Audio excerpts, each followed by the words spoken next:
good, guys? It's Oscar from the Three-Peat podcast. Back at it with our 4th episode now. Yes, sir. Back with Edwin. Yo. Back with Jonathan. Yo. And we have a special guest today, and we'll get into a little bit more into the video. So I just want to give another shout out. Well, we want to give another shout out to the boy Robbie for obviously letting us use his spot again.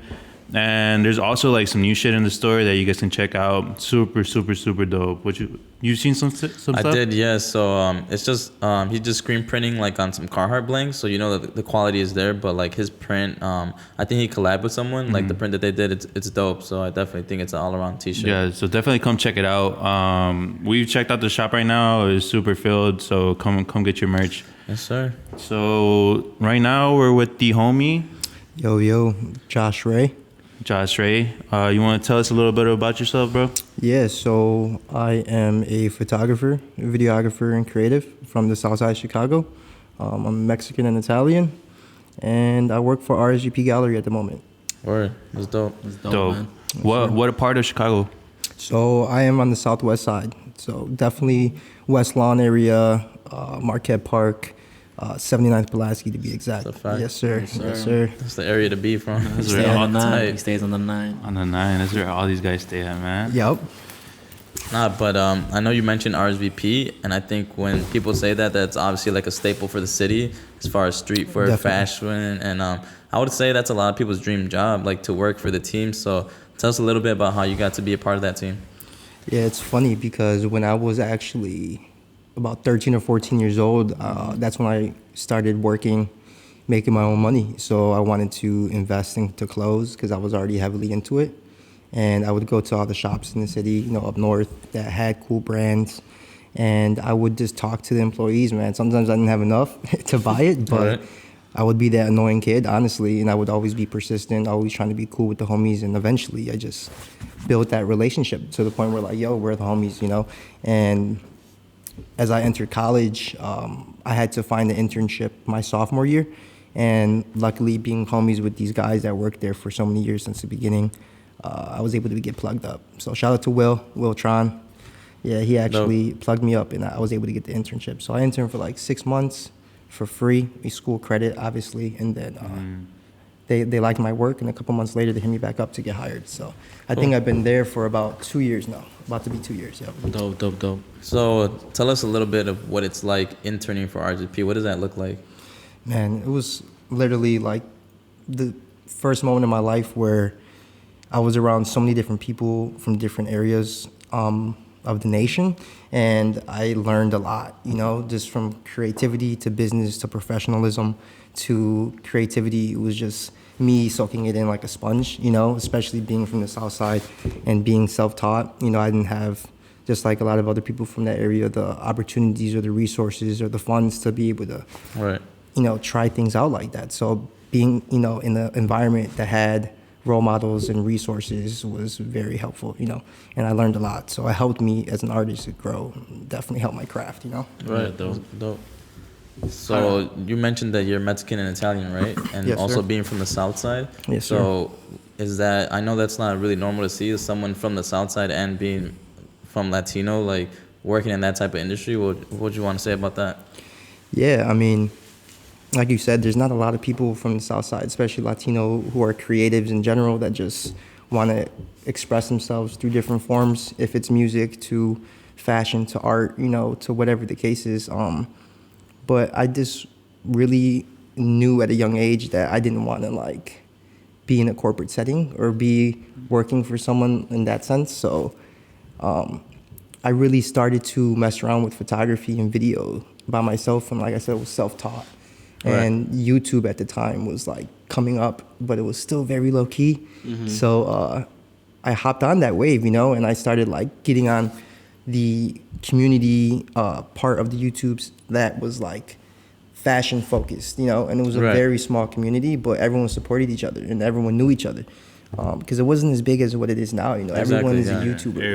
Everybody, bro. Shit, we are too. Here we are. No, prime example. But why not? If you're gonna get, monetized, if you could express yourself, if you could work for yourself, why not take advantage of that, Exactly, it gives you a platform. Yeah, definitely. Like, But how do you personally feel like being from the South Side, being Latino? Like, how does it personally like make you feel like that you've made it onto like becoming the RSVP team? yeah, I mean, I wouldn't even necessarily say I made it because I feel like I haven't, but I feel like I am definitely in a better place than a lot of other people, and I'm grateful for that. And being from the South Side, being Latino, I just want to push that onto others so they could be able to see that in themselves and be able to try to do different things. Because a lot of people are not willing, to take the risk, to Exactly, fail, yeah. to try and get down, but you got to get back up, And it is kind of a lot of things I say is like a boxed mentality, because a lot of people go in one corner, but then they get stuck and then they don't go outside that, So, yeah, it feels good though, because I definitely wanted to do that from the beginning, but being lost in the sauce with trying to find myself and trying to help others, trying to do things for myself, you kind of stray away from your heritage and your culture. Right. And I feel like I definitely lost that because I was just my head down, focused. And that's one thing that I've talked to a lot of homies with is that like sometimes you forget that you got to look up and be like, oh shit, like my family's around me. You feel me? Right, exactly. Look what you have in front of you. Yeah. What? So did you try school? Yeah, so I'm actually currently in school right now. So I'm going to Columbia for fashion business and then a double minor in design and photography. Nice. But I was originally going to go to Shy Arts for high school, which was very interesting because, being from the South Side, a lot of people usually go to like the 5 sub schools in that area, which is either Hancock, Facts. Hubbard, Curie. Curie. Exactly. So I actually ended up going to Catalyst Maria, which was a charter school on 60th in California, Marquette Park. But I transferred to Hubbard my junior year, and I finished off there. But as I was already in Hubbard, I was ready to go to college already. I was ready to start my career. So I was going to go to Shy Arts, which was a high school that was for the arts, but I ended up staying at Hubbard, and then I decided to go to Columbia for college, which is like a liberal arts school. But yeah, I feel like being Latino from the South Side and being in Columbia, there's definitely not a lot of people there either. There's a lot of people from all over the world, so it showed like a different perspective on a lot of different things, which was really cool. And like I said, I'm still there, so I'm about to finish up pretty soon. But if anyone is interested in going to that school, I know a lot of people talk down on that and say it's not the best option. But if you take advantage of it, you could definitely make it far, Right. Nice. Yeah. So I would want to know your honest opinion. Do you think going to what was Catalyst Maria? You said it was a charter school? Yeah, so it was actually an all-girl high school, to be honest with you, a Catholic all-girl high school. And then 2012 was the year that it changed to co-ed, and that was the year that I guess everything was changing for them, and it was a brand new school with brand new kids. Yeah. And it was only freshmen, so we had no sophomores, juniors, or seniors. It was like the weirdest experience in my life. Okay. I mean, it was super weird. And we had uniforms, and we had like black leather shoes and socks and the little button up, and it was horrible. But the funny thing about that though is that I actually was one, as well as a few others. Shout out Tony, shout out a few other people, who you are, who started wearing skinny jeans, like skinny Dickies, and getting away with it. And people were like, and they started wearing skinny Dickies to school. And done a little wave. Yeah, the black Vans Authentic instead of dress shoes, or the black Clarks, the Clark boots. Okay. Yeah, so I was starting to get on that. And then, that's how I really started getting into fashion, though, really. Right. Yeah. So you were always kind of like bending the rules here and there. Oh, always, yeah. Especially when it came to fashion, right? Yeah, always, yeah. So would you say that going to a charter school, because you obviously went to a charter school and then you transferred to like a regular CPS, would you say that charter school prepared you when you went to college, or did you think it was the exact same as when you went to just regular Hubbard? I think the charter school, it being like a college preparatory school, it definitely helped me like with my academics. But when I went to the public school, that really showed me the CPS system, which is very, very fucked up. At that point, you're just a number. When I was at the charter school, it was more private. It was more personal. They knew me by my name. Once I transferred CPS, that was another reason why I wanted to get out, because it was like, they don't care about me. They don't know what I want to do. They don't, what I'm saying? This is just a job for them. So I was ready to get out, but it was cool. There's definitely some cool art teachers. Shout out Mr. Ocampo. But yeah, I mean, it's definitely a big factor in who you become. You know, is your environment and like who you surround yourself with. And I think that's really how I became who I am, because I was around very hood gangbanging shit to like then like Latino, like this super heritage cultural stuff that was chill, and then north side with like all different types of ethnicities, you know? So like that, like I said, being a sponge and taking that in, it doesn't keep you in that box mentality, you know? Yeah, always being like if you would have stayed at CPS, what do you think would be different now? If you would have just stayed at CPS? I don't think anything. No? Yeah, I don't think anything, because like I said, I feel like they don't care about you, but at the end of the day, it's all about your willpower. You know, it's all about you and if you know your stuff or not. And I started that YouTube, you know, very young. I was like maybe 12 or 13. Yeah. And yeah, so I was very young, and I actually had a few different channels. I did comedy channels. Like, I don't know if you guys remember Sergio Rasta. RIP. Yeah, RIP, man. Seriously, rest in peace. Wait, is he really dead though? Because I've seen like a lot of people saying I heard that from people that are close to him that he is. Wow. Okay. I've seen a lot of people like saying like he was scamming a lot of people. So like he owed people like hella money. I did hear about that too, though. Like I don't know if he's really dead or not. So damn, I didn't know that. But I mean, shout out to him still for. I think was he one of the first Latinos to be from the South Side to really do something, especially with YouTube, you know, because that wasn't even a thing at the time. Like, he was one of the first ones. There's very, very few. Yeah. I remember that kind of era, and everybody was like, he was pretty much like Facebook famous. I feel like that's where a lot of people also like got into the whole YouTube, because they're like, oh, like I want to be YouTube famous. I mean, YouTube and Facebook famous and stuff like that. Yeah, I remember that era. That was insane. I was a part of that for sure. The Facebook famous scene for a little bit. You had your snake bites and stuff? Yeah, I had to. He was a Tumblr boy. I'm dead ass. Like, I had the lip piercing. I had all that shit. But yeah, it was a cool little era. Also, jerking was a crazy era. I used to jerk, you know, shuffle and dance. That was a crazy era. Doggy, all that. Yeah, I don't know if you guys remember the Spectros. Yeah, it was like a little lion on it. Yeah, it was like a lion, on the side. I remember those. Yeah, those were like $30 at Zoomies or. Yeah, I forgot what. And I remember they had all the colors. They literally had a whole palette of colors always on deck. They were fire. So where would you say that you get your style? Because like when I saw you, I had never met you before. Like when I saw you, I was like, damn, like he's wearing stuff that people would normally not wear. You feel me? Yeah, definitely. And I think it took time, you know, like it took time to develop like my own style. And I think it takes time for everyone, you know, like starting off so young is just like experimenting and trying things out. And sometimes you don't fuck with it. Sometimes, you know, you tweak and you don't look cool, but like sometimes you do, you know, or maybe you don't and you like it just for yourself, which is more important at the end of the day, you know? So I think it's just progression over time, because I never used to dress like this, you know? I had trial and errors. I went through a lot of different things, but yeah, now it comes to the point where like I am definitely looking for a specific piece, and then I'll just buy either thrift store shit or Uniqlo, really. Yeah, that's really it. So you can find some gems at the thrift. Yeah, for sure. And that's like another I guess conversation about being unfortunate and being from the South Side. You know, like you're not privileged like a lot of these other people. You know, so like a lot of people get grossed out by the concept of thrifting. I would say maybe more so 5 years ago. Now it's normalized. Now, well, yeah, 100%. Yeah, not everybody thrifts. But when I was growing up, I would go with my grandma, and you know, from Mexico, I would go with my mom and would buy clothes because that's all we could afford. So that I think helped with personal style too. You know, kind of finding a crew neck that looked like some Margiela shit. You know, it was like, Facts. Let me wear these with like this and that. You know, my Royal Ones or something. You know, so.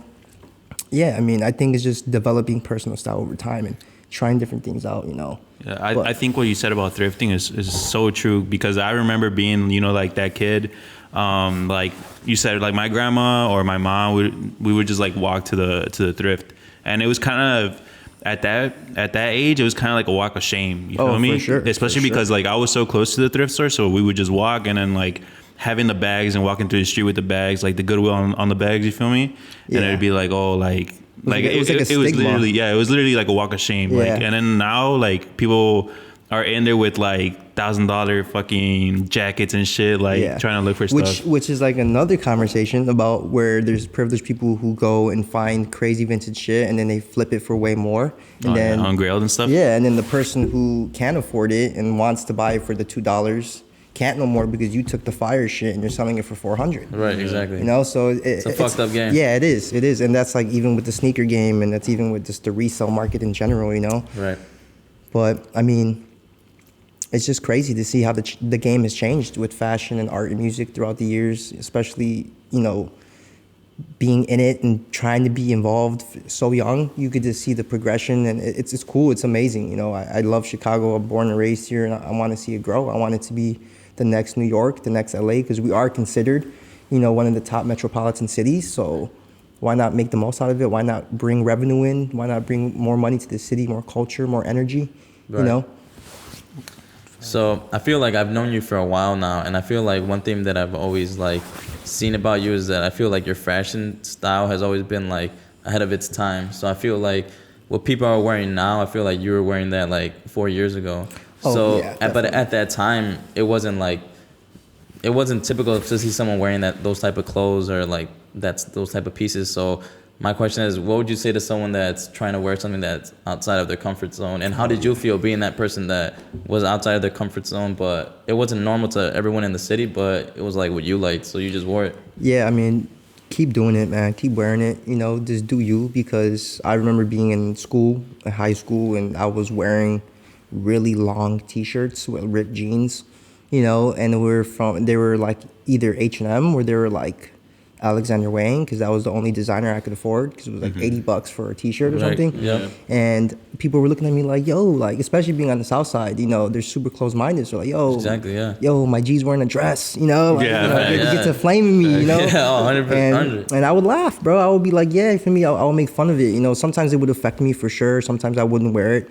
But then, as you know, being a kid from the South Side and being stuck in this mentality and in this environment, I wanted to escape that. So I would, you know, after school, wearing that outfit, I would go downtown. I would go with my camera and I would take the train. I was 14, 15, a shorty, and I would just take photos. Or I would go to those boutiques, like I said earlier, and I would talk to those people and they would fuck with my long shirt. Right. You know what I'm saying? So then that made me want to keep wearing it. And yeah, definitely being ahead of the curve was something that I take pride in, because it wasn't like I was trying to be cool. It was just like I really, like you said, I really loved it and I really enjoyed it. And I didn't think that it was being ahead of the curve. It was just like, yo, this is something that I'm really into. And it's like a cultural, like a subculture, you know, it's like a community, and like people who know. So exactly, yeah. That's why I stuck with it. But yeah, whoever's out there that wants to definitely be out the box, continue to stay out the box, you know. Right. And where did you get your inspiration to dress that way? Was it, because I know social media was a thing back then, but it wasn't as popping as it is now. Now you see like on the Explore page, everyone wearing like around the same things or like the same brands popping up. But back then it wasn't like that. So what was your way? Yeah, so at the time, I think Tumblr was the move, man. Yeah, Tumblr was popping, man. I remember it was like the Givenchy era with the Rottweiler tees. Yeah, bro, all that. Rick Owens, obviously the Geo baskets were huge, but yeah, the Jordan 1s, you know, the breads, like that was huge. And then also just like back to the YouTube community, you know, that really influenced me. Shout out to like Jacob J. Keller, Always Fresh Apparel. Go. Gear Toward Gear, Got Swage, Productions, Mike. So yeah, all those homies definitely like influenced me to really learn and continue to research on like different brands. Because I would say when I started off, I was into streetwear. You know, I was into like Obey and like shit from Zoomies and like LRG. Diamond, LRG, bro. That was like, it was the shit, you know? And I remember Karmaloop and Plunder were like the sites to go to, man. Go to. Yeah, they were the sites to go to. Pink Dolphin, all Pink that. Dolphin, I still have a hat, bro. I still have a hat. Yep, I have a few archive joints just sitting there for memories. But yeah, like I feel like just doing research and like getting to go down that spiral hole of like what else is there in fashion, you know? Right. Kind of led me to where I am today. I kept going rather than being like, oh, I fuck with streetwear and that's it. It's like, what else is there? You know, there's more. And then mixing and incorporating the streetwear shit with the fashion shit, and then this like my Southside influence and like hip hop too, you feel me, and house music, and you feel me, all that shit, like mashing it into one, expressing myself, being like, yo, this is who I am, you feel me? Apart from like the social media, was there any like artists that influenced you at all?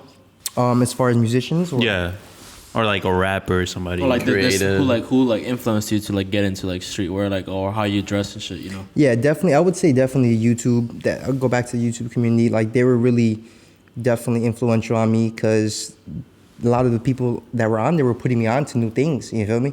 And like different brands and different shops in different cities. That's how I feel like it kept me ahead of the curve because it was a subculture that was so small that like these guys from Portland, Oregon were talking about, oh yeah, this is my boutique in my city that sells these brands, you know? And that's how I would find out. But like it only had 600 views because it was so little, you know? It wasn't as big yet. And then I would make my shit and be like, yo, I'm here at RSVP, you know? Like this is my shit here in Chicago. Right. And yeah, that's a mixture of that. But as far as artists, I mean, I just love like 90s hip hop, man. Like my dad is like one of the few people that I know that actually was in that era where the boombox was coming out down the street, and people were like, hey, "What the fuck is that?" You know. And he told me about like, you know, all the different rappers and scenes coming up in that era with the Adidas tracksuits, and he used to be a b-boy and breakdance, and that just influenced me a lot. So like Gangstar, Tribe Called Quest. Gangstar is huge. Yeah, bro. Like I have a T-shirt from my dad from the late '90s that I was wearing a lot. It was just the classic logo. But yeah, I definitely feel like hip hop is like a way of life for me. You know, like I live my life through that, as well as house music. You know, house music is a big influence, like techno, rave scene. That's why I like a lot of the baggier silhouettes. Okay. The bondage shit, but that's all Chicago though. You know, the house music scene especially. So I know recently RSVP posted like a yearbook. I know it like featured like a lot of creatives that kind of like already like paved the way through their own scene after RSVP, and I know you were featured on there. So tell us a little bit about how you got on that and how it felt like being on that yearbook. Yeah, well, first of all, shout out to all the OGs from RSVP. Definitely paved the way and started something like very cultural for Chicago.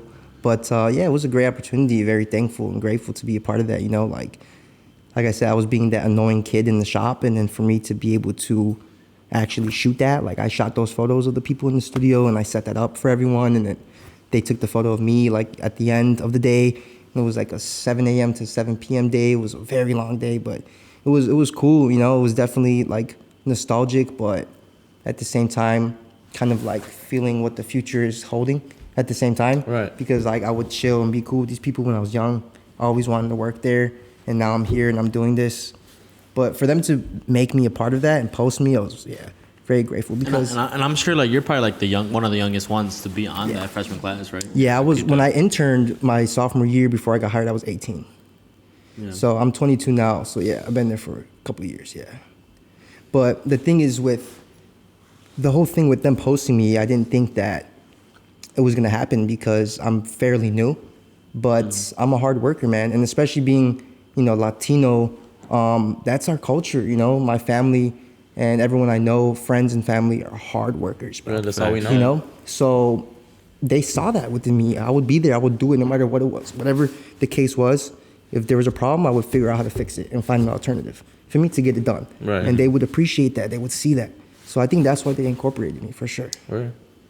That's dope. And I feel like that's with everything, like us being here, just like the shit that we do for our 9 to 5 is like, yeah. I've known Edwin and Oscar for like so long, and then like I've seen their work ethic and the shit that they do to just do their job. It's pretty dope, and like it gives me a good feeling in my heart, like knowing that I have some good friends and who are willing to bust their ass every day. Like I feel like that's what pushes me to keep going with my life. So it's pretty dope. Yeah, no, definitely, and I that goes back to like being a part of like the Mexican culture.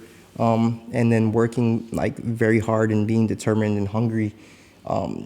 It's like the concept of having your head down and like running, just trying to get to the point that you want to be, but then you forget to look up, And I feel like that's where I personally have been in my like career and my like educational and professional career was like, I was so hungry and so eager and ambitious that I didn't get to really appreciate or take part of like my friends and culture and family as much. And I am where I am today because of that, But now I kind of want to give back and get more in tune with that. So I was very excited to do this podcast and talk about this stuff because it kind of is like a full circle now, you know, kind of coming back to that. So, yeah. That's dope. Especially because I know you said about being like more with the family, and I feel like that's like a huge part of our culture. Yeah, for like, sure. Like obviously holidays since forever are always like together and all that, but I feel where you're coming from with that. Just being at work all the time and grinding and being hungry, like you said, like that shit's huge. And work ethic that you were saying, probably like the best feature that you can have at a workplace or anywhere, really. Yeah, it's just a crazy trait to have, you know, for any human being. And that's even for, you know, another conversation with people and kids from the South Side. Like, I feel like they should definitely continue to do what they're doing and don't stop. Don't let anybody tell you that you can't do it. Because, I mean, we're living in an age now where, like, you can be your own boss. You can create your own business. You can do anything, you know? All right. And unfortunately, we don't have resources and people to show us those things over there. But hopefully soon we will, you know? We could have workshops where we could show people to make their own website, you know, to make beats, to whatever the case is, you know? But yeah, being in the North Side, there's a lot of people in the city, in Chicago specifically, that aren't from here, you know? So sometimes I would have a conversation with people and they wouldn't realize the privilege that they have or the opportunities that they have that other people don't, you know? Exactly. And I wouldn't say nothing, you know, because they don't know, they obviously, but I would take that in, you know, and just be like, okay, for sure, you know? And that like, again, that creates who you are, that builds your character, you know? Yeah, definitely. I feel like that lack of resources is what makes us hungry. I know, like, all of us are from the South Side, and that's what makes us hungry. Yeah. Lack of resources is what builds our worth ethics, because we want like the best. You feel me? Like, and we're always striving for the best, even though we don't have shit. Yeah. I feel like at the end of the day, like lack of resources is like our motivation. Yeah, to for sure. bust Yeah. our ass, because like we know that no one's gonna be there to hold our hand to do what we gotta do. You know, No one's so, gonna like, hand nothing to us. yeah. So Oh, yeah. at the end of the day, like we have to bust our ass to be able to stand out. So people can notice us. You know. Exactly. Yeah, so I know we all grew up with a lack of resources, but I mean, at least you, Josh, especially, I know having a camera isn't cheap, or at least obtaining one isn't cheap. So obviously with a lack of resources, how did you go about getting your first camera, or, you know, what was the process for that? Yeah, so I couldn't afford the cameras or the equipment at the time when I was preteen, you know, 11, 12, when I started. But my uncle was actually a photographer, you know, it's a hobby. So he had a lot of equipment that he has bought over time, and he lended me a Nikon J1 to be exact, and it was the white one with the normal lens. And I was starting my YouTube channel and my photography off of that. So from there, I just kind of built, you know, my eye and my skill for using a camera as far as like technical, you know, stuff. But it was all self-taught, you know, and same with the editing for videos and when I started the YouTube. But then when I got to college, I was starting to get into credit. You know, I wanted to get a credit card so I could buy a brand new laptop and a brand new camera, or at least the best I could.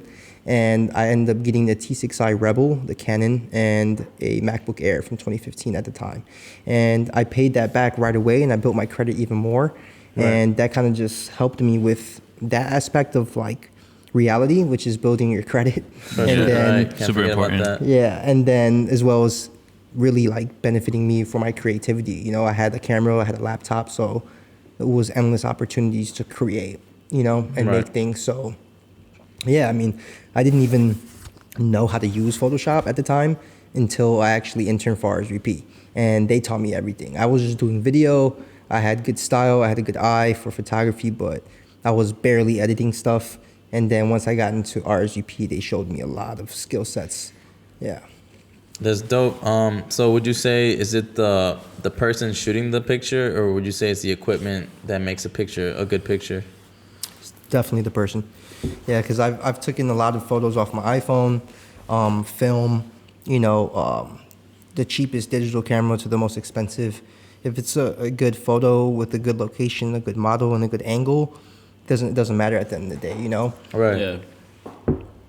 What other places or brands did you shoot for besides RSVP? So actually before RSVP, I was doing the YouTube thing, and I was doing a lot of like lookbook and like editorial videos and photo shoots for local brands, and Hidden Characters was one of them. And I was doing it out of just pure support. You know, I really loved the identity of the brand and what they stood for, which was basically finding your identity. You know, that's why it's called Hidden Characters. And I would buy stuff from their drops that would sell out right away, and I would make videos and do things for them. And eventually Nico, shout out Nico, he reached out to me, and Rob as well, and they wanted to do basically work together, you know, video, photo for the ongoing future. And I've been in contact with them ever since. So definitely the homies, man. I feel like they're the biggest brand out of Chicago right now. Dope. Agree. Yeah, you talk about YouTube a lot. Can you just like give people like a clarification, like what you were actually doing on YouTube? Because I'm sure a lot of people don't know what you were actually doing. Yeah, so when I started off, I was doing like comedy videos, and then I transitioned into like hauls. So I was doing like thrift store hauls. It was fashion related, streetwear related, a lot of the Carmel and Plunder stuff. And then as I dug deeper into it and got more into it, I started getting into higher end fashion. So I was doing reviews, I was doing outfits of the days, how I would style my stuff, vlogs, trips. I actually recorded my New York trip. I went out there my freshman year off a scholarship for the National Retail Federation. And I got to go to like a convention center in Manhattan every day for a week. And I got to spoke to like the CEOs of Neiman Marcus, Nordstrom, Barney's, New York, before they went bankrupt. But yeah, so this was, you know, in 2017, 2018. And it was a great experience. You know, they paid for my hotel, they paid for my trip, everything. And I got to, you know, go to New York for my first time, especially traveling alone. And then being a minority from an unfortunate area was just like a dream come true, you know? Right. And I got to meet so many people out there, and I would be able to leave and go roam the city for like hours, you know, once I got out the convention center. But yeah, I mean, it definitely, I feel like that YouTube stuff helped me a lot, you know, helped me with my expression. I wasn't afraid.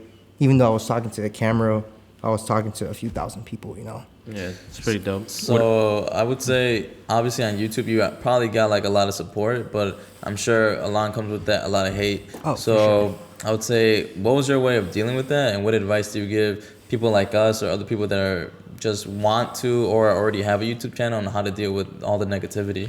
Yeah, just keep going, you know, because I stopped. You know, I stopped, and it wasn't necessarily just because I was getting hate. Obviously, that played a factor. It affected, you know, me personally, but also, I just didn't want to get categorized as a YouTuber. You know, especially at that time, it was like becoming a thing to be like, oh, you're a YouTuber, and that's all you do, rather than being like experienced in the industry, you know, and being like knowing real people and knowing how to act and work within certain situations in real life, you know? Right. So I kind of took a step back away from that. But if I would have stayed consistent, I feel like I would have been up there with a lot of other people. 100%. I totally agree. But for whoever is still doing it now, don't stop, you know, because at the end of the day, you're going to be your own boss. And I think that's most important. You know? Are your old videos still up? Some old videos. The New York trip is still up. I deleted a lot, though. I'm very selective with it. I'm thinking about bringing it back, but we'll see. Yeah. Do it. Drop that ass so people can follow you, man. Yeah. It's just Josh Ray, just the name.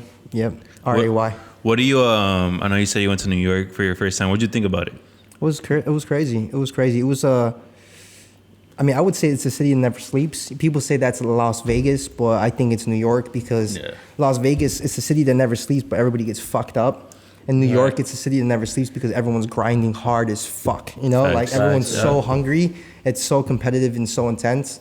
I eventually would want to live there once I'm established, but it's definitely a cutthroat industry. You know, it's so crazy. It's so fast paced. It's so intense, but I love it, man. You know, it's just like an elevated Chicago, and that's why I want to really bring that to the city here. You know, I want to bring that energy here to where like people don't want to move out of Chicago to go to New York. People from New York want to come to Chicago. Yeah, I feel like that's a big thing. Like people always like, oh, I gotta get out of Chicago to be big, you know. But like, I feel like you said, like you want to bring that shit here, which is pretty dope, you know. Yeah, exactly. And shout out Robbie, you know, shout out all these other people in the city that are doing things like that because it's only growing, you know. Like people are learning more and more every day. They're starting to figure out that there's, you know, so many cultures that you can go to and see that there's like a community, and you could speak about things that you relate to. You could, you know, get along in certain things that some people don't, you know, which is super tight. Like I feel like everybody should be pushing that for sure. Yo, I just got a random ass question. Like, you prefer Chicago pizza or New York pizza? Because I know. Bro, Chicago pizza. all Yeah? day. Bro, New York pizza is the thinnest cardboard pizza I've ever had in my life. Bro. Honestly, I'd rather choose New York pizza. Yeah, Really? I'd choose New York. I think Really? you can't beat Yeah. a dollar slice at the end of the day. I mean, Yeah. that's true. The 99-cent slice with like the drink is fire. Fire, But yeah. I just love thick crust, you know? Like, Wait, so you're like a deep dish dude? no, this thick Nah? crust. Okay. Thick crust, Italian, traditional, square cut Chicago style. Like, all right, like Yeah. hood pizza, like real Chicago Yeah. pizza. Okay. Like You got the Monica- little, like- facts. you got the map of Of Italy. Yeah. You get the little white table on You, the you get first. You gotta grab the little corner slice, Yep. put it in your mouth, fucking grab the crust slices. It's a whole process to it. If you yeah, Monica is on 63rd, bro. Hey, that's fire. Yeah. been there. Yeah. Yeah, I it's do. What's it called? Just a Pizza on Archer, by like Cosner. fire. That place is fire as fuck too. Yeah, I Okay. mean, honestly, I just think Chicago food in general, man. Like, I've been to New York, and I've been to Texas. Never been to Europe or LA, but yeah, the Chicago food in general, I think is just unbeatable, uncomparable. You It's know? fire, yeah. Food here is fire. Have you went back to New York since your first trip? Yeah, so I went back a few times. Shout out Mike. He let me stay on his couch, bro. It was like super tight. We were just homies, and he was actually styling for Acne Studios at the time, working sales as well at the store in New York and Soho. And I hit him up. I was with a few homies, and he said, "Yeah, you could just crash on the couch, bro." We were there for like I think a week, less than a week, and we were just doing videos, doing photos, going to stores, trying to meet people, trying to build network, and yeah, it was a fun time, man. I actually, funny thing is, I actually did shrooms for my first time In New York? in New York. Yeah. So that was intense, man, because I wasn't home, I wasn't comfortable, and then I accidentally took 6 grams, and I Oh, didn't so you know. were- I didn't know. 'Cause- Wow. That sounds tough. yeah, because we got a big baggie and we just eyeballed it and we split it down the middle and we were just like, fuck it, you know, we're just gonna take them. But yeah, that was very intense. It was crazy. I remember just sitting there watching the sun come up in the Airbnb, like holding my hair, you know, because it was just so much. It was so intense. But I think honestly, shrooms are more euphoric than acid, though. Acid is super synthetic. I feel like I'm glitching. I feel like I'm like lagging a little bit, you know. Word.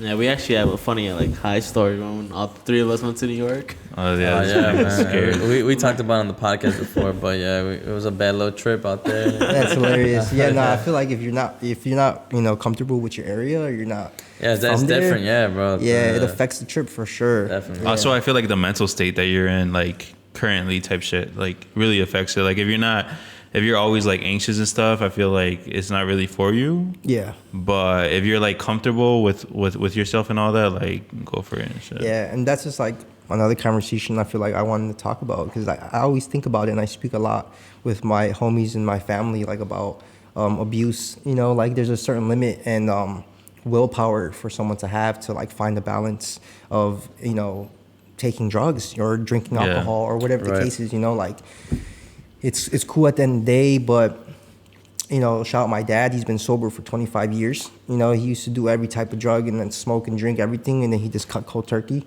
So it's cool to have a role model like that because it shows that you don't need it, Right. And yeah, it's fun because we're young and it's cool, but at the end of the day, you definitely need to find a balance because you need to differentiate the difference between work and fun, Right. and then being able to take yourself seriously or not. Because if not, you can get lost in the sauce, bro. Heavy. Like very heavily, yeah. Yeah, there's a lot of examples of that. It's crazy. Like I've never done like shrooms. I've never done acid because I feel like I'm not in the right state of mind to do it. Like I feel like I would be scared out of my mind and have For a bad sure. trip. Yeah, because you just lose control. It just takes you at that point. Exactly. Like you literally don't have control over Yeah. it. So I'm not comfortable with it. I don't like frown upon people that do it. Like Yeah. that's up to them. More power to you because you can actually do it. Yeah. Yeah, that just goes back to willpower. Yeah, It just goes exactly. back to your mentality because it is definitely a lot. But yeah, I feel like that just definitely shapes who you are as well because I think the psychedelics like really show you all your problems, good and bad, right in front of your face and kind of dissect what you need to do to fix those or what you need to do to move forward. So it's always a positive outcome, but yeah, it's very intense. Same with like smoking weed, like even though it's legalized now, a lot of people abuse it, man. A lot of people just overdo it to the point where they don't get work done. I've worked with multiple people and it just doesn't go well because they just overdo it, Do you think psychedelics helps out your creativity? Oh, definitely, yeah. It inspired me a lot, you know. Think so? Yeah, it inspired me a lot. But that wasn't until I was obviously way older and in college when I experienced that for my first time. As far as like other creativity, I think spirituality really influenced my creativity. Like when I was around the same age when I started doing photography, like 11 or 12, I was questioning my childhood because I went to a Catholic grammar school, and like I had priests and I had usher boys who were doing some very scandalous shit where they were robbing money from the church. The priests molested 3 kids who were in like 4th grade. I was in like 5th at the time. You know, they showed us the church basement where there was pink like blankets and pillows, and they were like, "Don't come here." You know, Right. so like that Tough. really changed my perspective on religion and kind of that like that social construct. You know, of like kind of controlling society. And I started doing research, and I was on YouTube heavy and trying to look at the truth or what the truth is, even though there is no truth. I came across spirituality, you know, and that's when I started meditating actually at like 12, 13. And I would just wake up every morning. I would breathe for 4 seconds in, hold it for 4 seconds, let it out for 4 seconds, and continue that for like 10 minutes. And I would feel lightheaded as hell. Like I was high. Like it was, yeah, it was crazy because I was getting to a different level of consciousness, you know, because I feel like that's what meditation is. Because some people say there's 12, some people say there's 24 different levels of consciousness or dimensions, you know, because like right now we're in the 3 dimension, right? There's 1D, 2D, 3D. Right now we're in 3D. Right. But there's more than that. There's more than what we see, more than what we know. There's so many more different dimensions, and it's Right. all in your head. So for us to be able to meditate and like really extract our pineal gland, which is your third eye, you know, like that's what stimulates your mind to leave this realm and go into a different realm. Some people say that's the spirit world or whatever the case is, but I think that helps you find your self-identity, you know? It makes you realize like who I am, what I want to do in life. You know, what's my purpose, you know? I just think that's pretty dope. Like you were that young, like thinking of doing that Yeah, shit. that's super interesting. When I was 12, 13, I was not thinking of that shit. I was waking up on Saturday watching cartoons and shit. Yeah. That's YouTube legit, search yeah. was not that deep for me at the Yeah. time, bro. Literally. for That's sure. dope though. Like But Yeah, that's for super definitely, bro. It's interesting. yeah. Yeah, no, and that's where like a lot of people that I've met, even like Robbie from 2048, you know, he has spoken to me about how he thought I was 27 when he met me and I was 21 because I just have like an older soul, you know, because he felt like I was his age, you know, because of the experiences I went through. And that goes back to like, you know, building your character off of what you've experienced, you know? I feel like that the whole thing with us being like Mexican is that like everybody's like a Catholic too, and everything is like super religious in our households, and especially like the older, like our grandparents and all that, like they try to like dig that into you, and like you have to be like Catholic and stuff. Yeah. You feel me? Oh yeah, definitely. But yeah, like you said, like at an older age, you kind of realize that you're like, oh, like I know in Mexico they work things differently, where over there like certain shit is like just free, like baptisms and first communions and all that. It's kind of like religious, but over here like you're paying like $5 just to do like a first communion or like, you know, it's like more, you can tell that it's a lot more monetary here in the US than it is in Mexico. And that's where I'm kind of just like, why is this so fucking expensive to do like something that's like religious, you feel me? Yeah. And that's why I just didn't get it, and I was just like, why am I still following this? Like, this isn't even for me. Yeah. And that's just like another topic of consumerism. You know, like people in America don't know how to consume, and institutions take advantage of that. You know what I'm saying? I feel like institutions, you know, in America specifically realize that consumerism is so messed up that they could be able to control and make you believe or follow or buy or whatever that they put in your face, you know? Yeah. Which is why, like you said, Mexico, it's a whole different ideology. Like last time I was out there, I was 14, 15, and it was a crazy story. We almost got robbed by the cartel because I'm half Italian, so my dad came with us, and he's a 6'5" bald güerito. You know, he's just a white guy, and he just stuck out like a thumb. You know, and a couple guys came up to us with gold chains when we were at the bus stop because we had to take a plane to a bus and then the bus to the town, and yeah, some guy came up and was like asking him what his shirt meant. It was a record label, CBG Records, because my dad is very into music, and he was like, "What does your shirt mean?" And he was like, "Oh, it's his record label," and he said, "Oh, come over here for a second." And my grandma was like, "No, do not go over there," you know? Yeah, CBG. Yeah, I could. It's kind of like cartel, and then like whatever the last two letters are, it's kind of like where it's from. Yeah. So it's like I understand what you're saying. Yeah, it was intense, but I definitely want to go back to Mexico again. It's definitely beautiful. Yeah. Shout out Durango, Mexico. Hey. It's crazy because I'm from there and I haven't been there in like 22 years. Oh wow, damn. Yeah, I just got this right here. Yeah, the Scorpion. Dope. Yeah, I got the Scorpion for Yeah, Durango a that's couple tough. weeks ago. Shout out Nate. Shit looks Look it up. fresh as fuck. Yeah, thank you, bro. It does. What other like cities have you been to that like obviously New York is super influential to what you're doing and what you're into.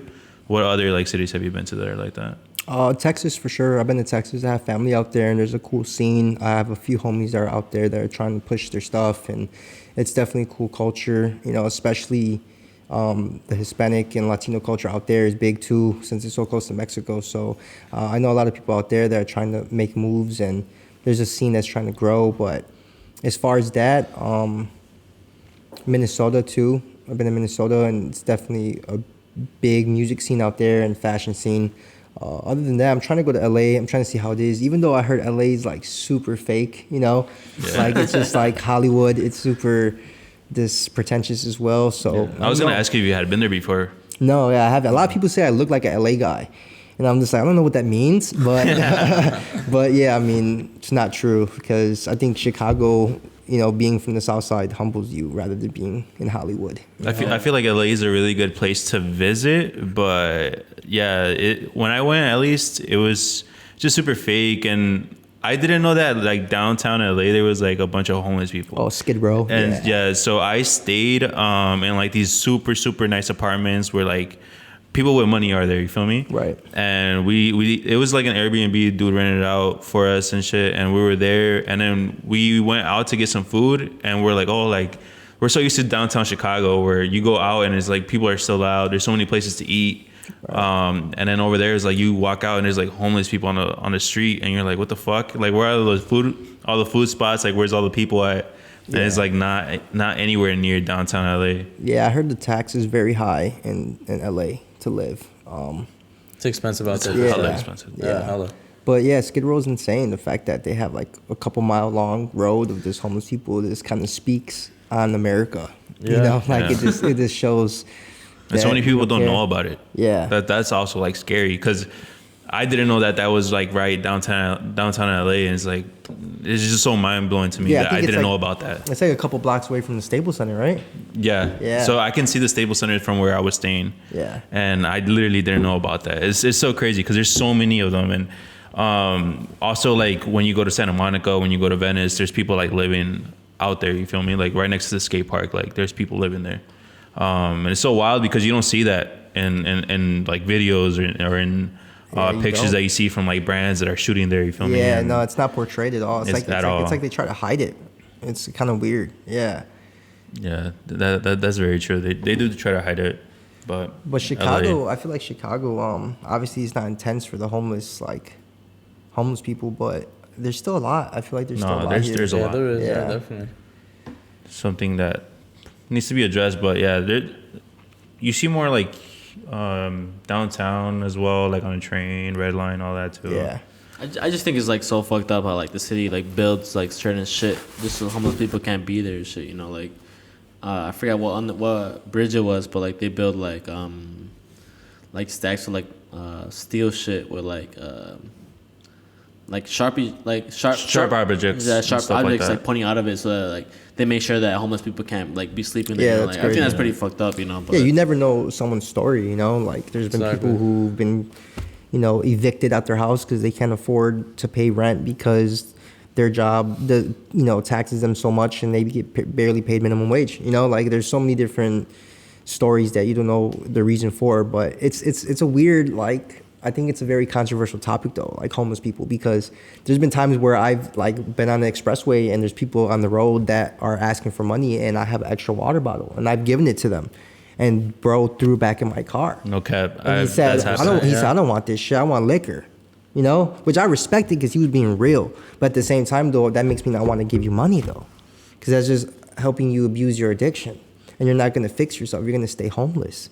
So it makes you question how many people that are out here like asking for money actually like need it. Yeah, need it. Yeah. And aren't just like out here like, oh, I've like tried to give people like food, drinks, and they'll be like, no, like I want money. Yeah. It's like, I know what you're gonna do with it, bro. Like I'm not giving you money. I'm gonna give you food. Yeah, that's where the controversy comes in. It's kind of, it's iffy.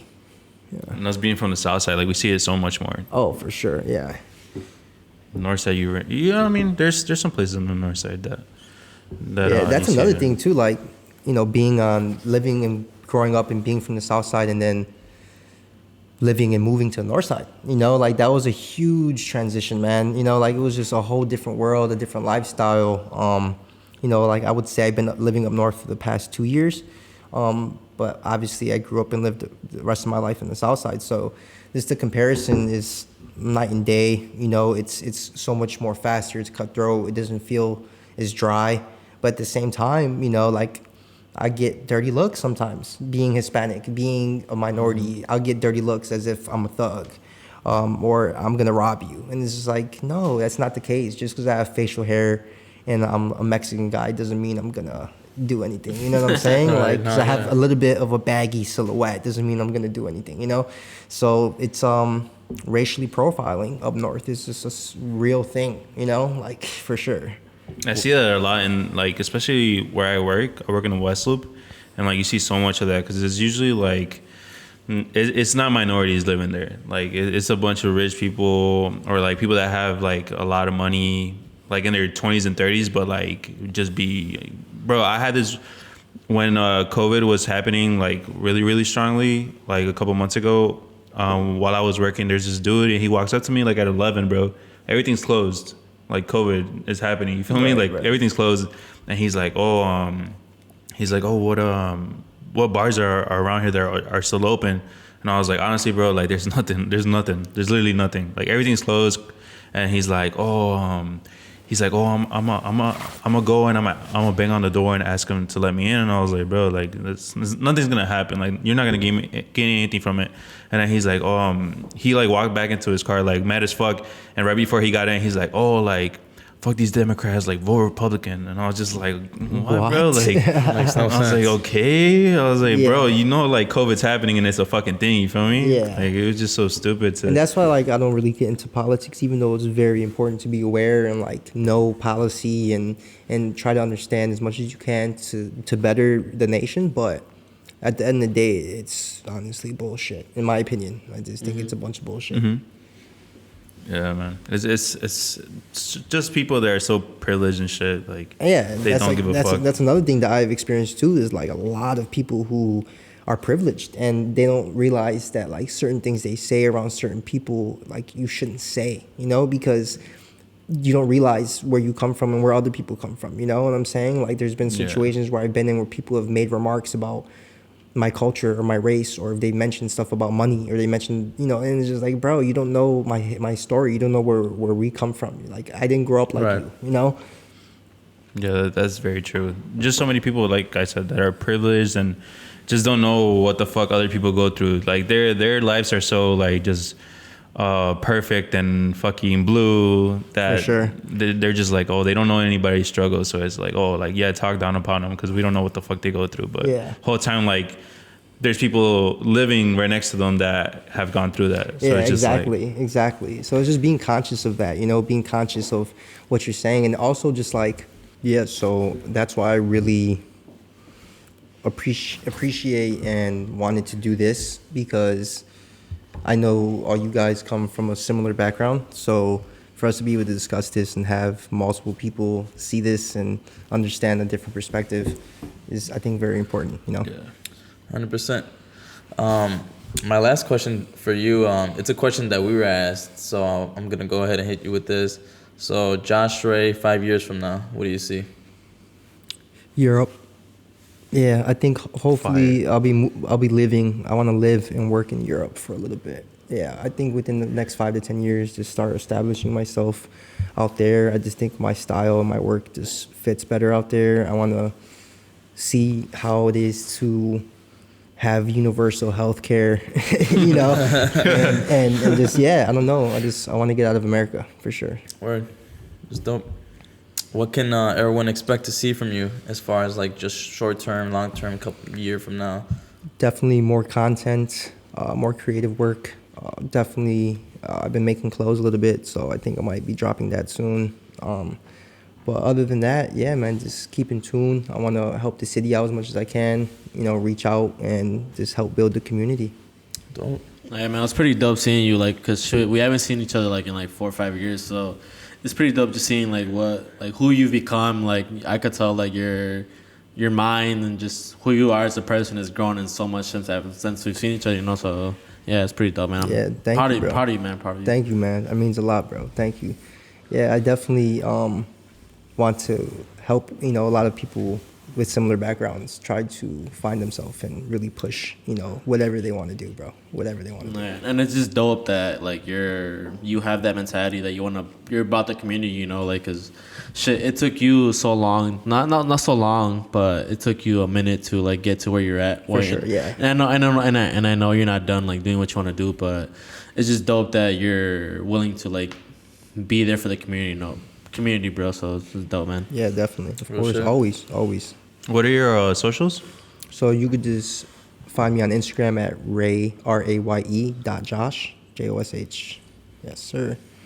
Oh, and you're gonna post on YouTube soon, right? Maybe. Just keep updated, man. We might Josh pull up Ray. a little clip right now of one of his YouTube videos. We'll have it on the definitely. screen right now. Yeah, definitely. Fire. All right, well, we're gonna wrap this up right now, and then we'll see you guys on the next episode. Peace. Yes, sir. Peace. See y'all later. Thank you, guys. Thank you for coming. Thank you for chatting up with us, bro. No doubt. It's real shit.